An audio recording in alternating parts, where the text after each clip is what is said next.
Hi guys! So for today's vlog, kalalabas lang natin ng train station. On the way tayo sa work. So ayan, sa likod ko yung train station. Kung bago lang kayo dito sa aking page. So ayan. So lately, naglalakad-lakad tayo para ma-exercise dahil lately, wala talaga akong exercise. Ayan.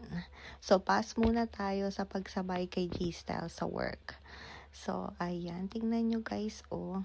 Close pa yung mga restaurant dahil nga maaga pa. I think ito yung parang bilihan ng chicken. Hindi ko lang sure kung saan mismo dito. At ito naman yung Le Chocolate Ann kung saan tayo nagpapa-haircut and hair color. So, ayan, naalala ko, kailangan ko na talagang magpa-appointment. So, ayan. So, tatawag tayo dyan para makapag-haircut and hair touch-up. Root touch-up. At nandito na tayo sa bridge. So, magkocross na tayo para papunta sa work. So, ayan. Buti na lang hindi traffic. Ano, guys? Usually, traffic mga ganitong oras.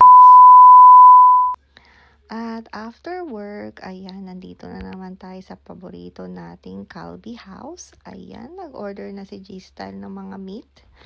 At, syempre, hindi mawawala ang Wagyu.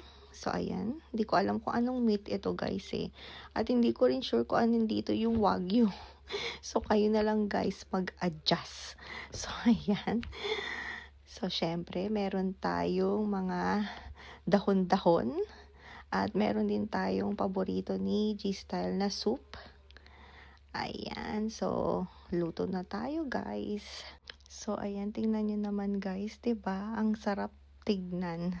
At ayan kami ni G-Style. Mukhang seryoso si G-Style or gutom lang. So, nung time na to parang kami lang ni G-Style yung nandito. Pero ayan. So, may mga tao din naman banda dun sa kaliwa ko. So, ayan, nag-start na akong kumain ng rice dahil nga masarap yung rice dito, yung Japanese rice. And then, pag naluto na yung meat, mag-start na rin tayong kumain ng meat. So, ayan guys, after nyan, uuwi na rin kami dahil nga may pasok pa kinabukasan. So, ayan si G-Style. So, paano guys? Hanggang dito na lang ulit. Thank you guys for watching. See you guys next time. Ingat kayo. Bye!